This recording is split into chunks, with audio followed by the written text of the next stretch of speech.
మీ business ఏదైనా మీ ఊర్లో promotion చేయాలంటే అది సుమన్ టీవీతోనే సాధ్యం. ఇప్పుడే సంప్రదించండి.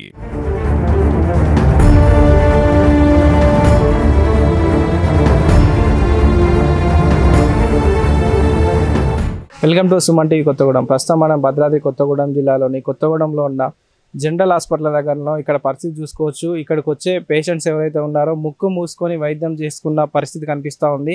సరైన మందులు లేవు. అలాగే చూసుకుంటే అత్యంత దారుణంగా ఇక్కడ ఏంటి ఉందంటే పరిస్థితి, మురుగునీరు డ్రైనేజీ వాటర్ ఏదైతే ఉందో ఇది మన కళ్ళ కనిపిస్తున్నది మొత్తం కూడా డ్రైనేజీ వాటర్. ఈ హాస్పిటల్లో అవుట్లెట్ అనేది వాటర్ పోవడానికి లేని విధంగా ఉంది ఇక్కడ పరిస్థితి. ఈ హాస్పిటల్లో వినియోగించిన వాటర్ మొత్తం కూడా చూసుకుంటే పోస్ట్ మార్టం, టీబీ పేషెంట్లు ప్రతి ఒక్క దానికి ఉపయోగించిన వాటర్ మొత్తం ఈ డ్రైనేజీ ద్వారా ఇక్కడ ఉండే సెప్టిక్ ట్యాంక్లో ఓవర్ఫ్లో అయిపోయి బయటికి వచ్చి రోడ్ల మీద కూడా వస్తున్న పరిస్థితి కనిపిస్తూ ఉంది.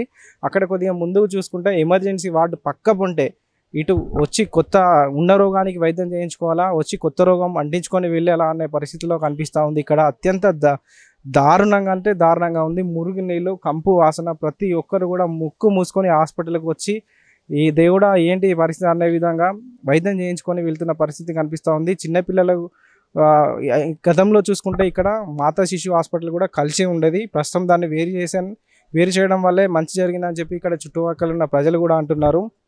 ఈ వాటర్ ఏదైతే ఉందో ఇలా హాస్పిటల్ నుండి బయటికి ఓవర్ఫ్లో అయిపోయి రోడ్డు మీదకి వచ్చి ఇక్కడ ఉన్న చుట్టుపక్కల ప్రజలు మొత్తం కూడా నిత్యం ఏదో ఒక రోగానికి బారిన పడి తీవ్ర ఇబ్బందులు పడుతున్న పరిస్థితి కనిపిస్తూ ఉంది. ఇదే వాటర్ ద్వారా లోపలికి వచ్చి ఇదే వాటర్ తోటి వైద్యం చేయించుకొని మళ్ళీ దీంట్లో నుండి ఇంటికి పోయి ఇక్కడ నుండి కొత్త రోగాలని ఇంటికి తీసుకెళ్ళి ఇంట్లో వారికి అంటించుకొని ఒకరి తర్వాత ఒకరు విపరీతంగా రోగాల బారిన పడి ట్రీట్మెంట్ తీసుకోవడానికి మరలా హాస్పిటల్కి వస్తున్న పరిస్థితి కనిపిస్తూ ఉంది.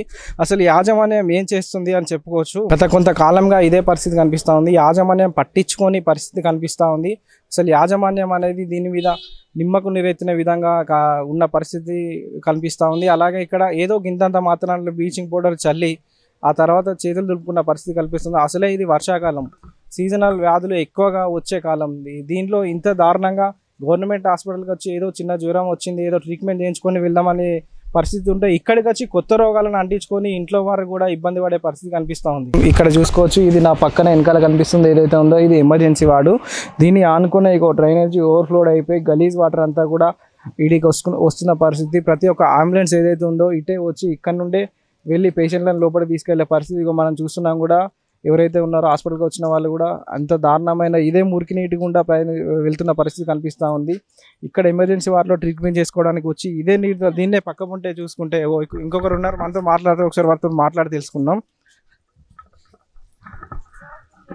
అమ్మ ఎక్కడ నుండి వచ్చినామ్మా మీరు? మేము నోబాత్ నుండి వచ్చామండి.